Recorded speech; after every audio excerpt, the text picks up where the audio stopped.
Hey guys, we are cooking in the RV today. I am making turnip green soup. I know it sounds disgusting probably, but let me tell you, with some hot cornbread or some rice, this soup is great for a cold winter day. And we have a cold winter day. It's not winter yet, but man, it is cold up here in Wisconsin. So, I've got my onions with some garlic. They're sauteing. They're just about ready. Whoops, and you're all fogged up. I think you're all right now. So, you can see that is going on. So what I'm going to do now is cut up some potatoes into bite-sized pieces. I've already got my onions in there and my garlic. And my onions are sauteing really well. I've got to do some sausage. And my sausage is frozen, unfortunately. So what I'm going to do is, this is Italian sausage because that's the only sausage I have right now. So that's what I used, Italian sausage. And let's see if we can't get this stuff starting to thaw out. Okay, while that's going, I've got these small white potatoes that I'm going to put a handful of them in there. I'm going to wash them.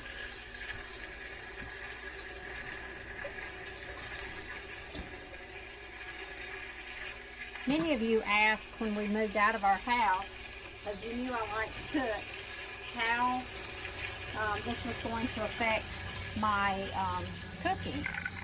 So I wanted y'all to see. Don't look at my messy house. Whoops. Tommy will definitely have to fix this one. Alright, so you see there's the potatoes. Okay, so I've washed them, and now all I'm going to do is just slice them into bite-sized pieces.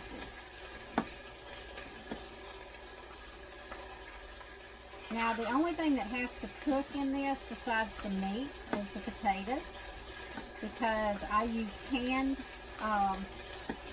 turnip greens, and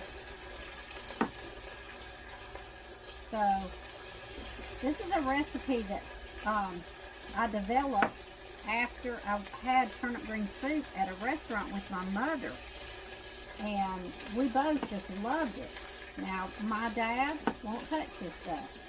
He says it stinks cooking. He loves turnip greens, don't get me wrong, but he won't touch my turnip green soup. Now, my brother thought, yeah, nasty too, and then he ate it, and he's asking to keep making it for him. Can you, here, mute that. We got football going on here today. It's a Saturday. It's supposed to be 45 tonight, which is, in my view, cold enough for some good old soup. Alright, so now you can see the potatoes, bite-sized pieces, and no, I did not peel them. I didn't think there was any sense in peeling them. So I'm not going to do the peeling of them. Now I'm going to try not to let it fog up on y'all. But as you can see, I'm just thawing the sausage out, cooking it as I thaw it. Now, this is the type of, the Italian sausage is what I would use in my, what my husband calls zebra soup. It's actually zuppa toscana soup, zuppa soup. I use this kind of sausage. So, I'll have y'all back after it's thawed out. Hey, alright guys, so the sausage is all done, and so is the onions and garlic. Maggie's wanting to play ball. So now all I need to do is open up these cans of soup. This just gets harder and harder the older you get. I like the pop cans they've got nowadays. Okay, so these are turnip greens, and I just happen to use the Southern Style Heritage brand because you can see, ooh, got some juice. I can't show you that. Okay, so I'm just going to pour it in there. And then I'm going to take some chicken stock. And I'll put it in my can to rinse my can out. You got to have the juice, so when you make cornbread, you got something to pour on that. Okay, so now I'm just going to mix this up. Pour that in there. Yep, that's good. Time for the potatoes to go in. There's the potatoes. Maggie, I don't need any help, but thank you. And I will eyeball this. I may want a few more potatoes in there. You just never know. Okay. So obviously, look, I don't have enough juice in there, as you can tell. So let's put a can of beans in there. And this is white northern beans. I'm not going to drain them. Great white northern beans. And there again, I may put 2 cans in.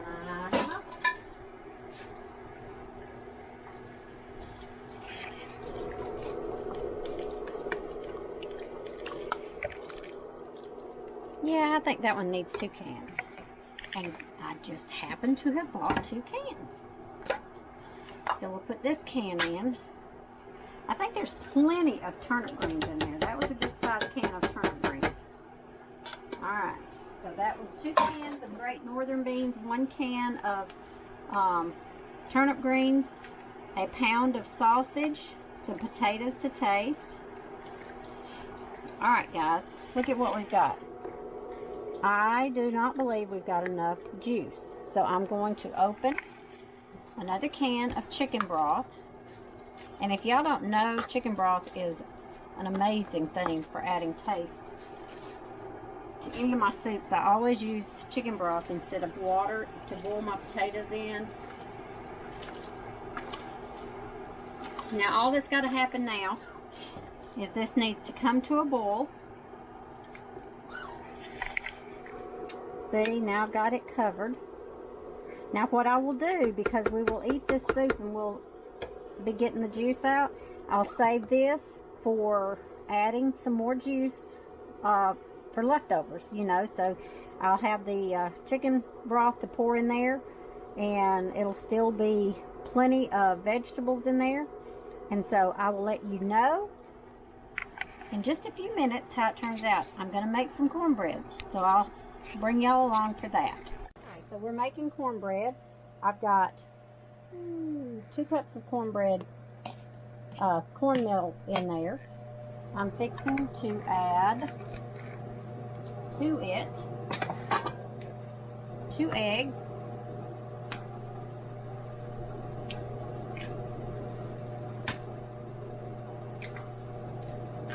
2 eggs. Alright, whoops. A scoop of mayo. We got through a lot of mayonnaise. Just a big spoonful.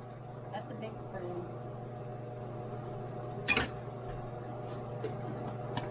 And then shake your buttermilk up. And you need some buttermilk in there. Now I don't know how much until I get started. See if I can find my... I should have had this out before I started. Where are you? There you are.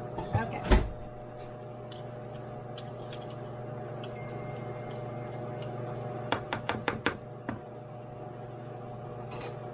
Alright, so now I'm going to whisk all this together.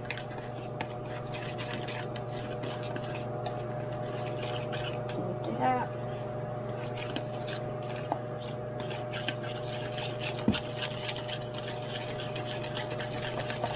And you know, I know most of y'all know how to make cornbread. everybody makes it a little bit different. Some people make it with whole milk or 2% or something like that. In the South, or in the areas that we're from, they call that dog bread. Alright, so I'm going to let that sit for just a couple of minutes. It's in the oven. I'm going to take it out and put some butter in it. I like the bottom to be crusty. Okay, just a minute. Alright, so it's good and hot, but I still need to put my butter in there and try not to get burned. So I'm going to take about that much butter. I buy my butter by the pound, 1 pound bar, because I like to leave it out. Alright, you can see the pan's already hot, but I'm going to put it back in and let that get good and melted right before the butter burns. Anyway, this is how I like, this is how I like my butter, and I leave it out on the counter all the time so it's good and soft. It's one of those old glass, I guess Tupperware like things. So what I'm going to do is, when that's melted, which it shouldn't take but just a minute because it was already hot.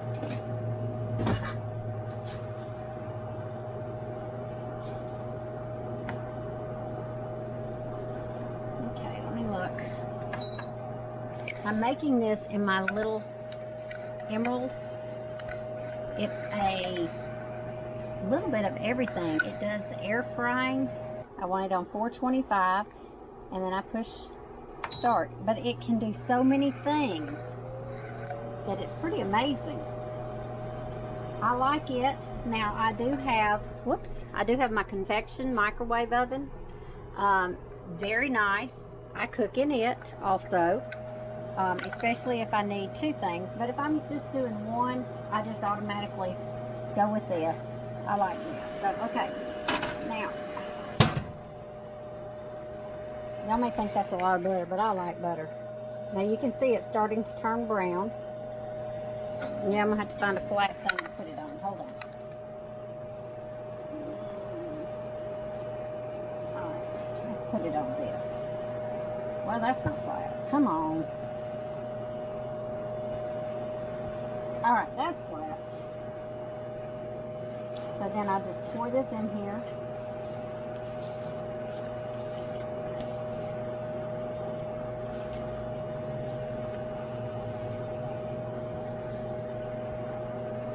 And we'll put it back in on 425 until it's good and brown and the sides come away from the pan. When the sides of the cornbread comes away from the pan, it's ready. So you can see I've got it for 30 minutes. I don't much think it's going to take that. We'll see.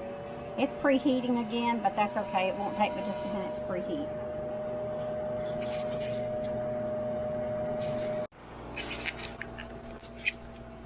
Okay, so I'm about to take the cornbread out and let y'all see what I was talking about.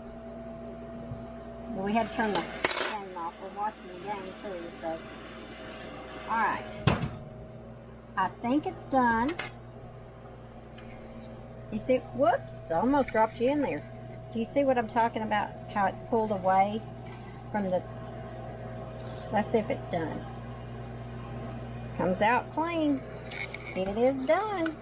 So now what I'm going to do is I'm going to make sure it's all loose. It is. And I'm going to stick it on top of the stove. Keep it warm. Just stick it up there to keep it warm. I want you to see how pretty the cornbread turned out.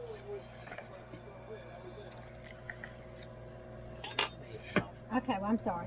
So I'm going to cut the cornbread. And as you can tell, it's still good and hot.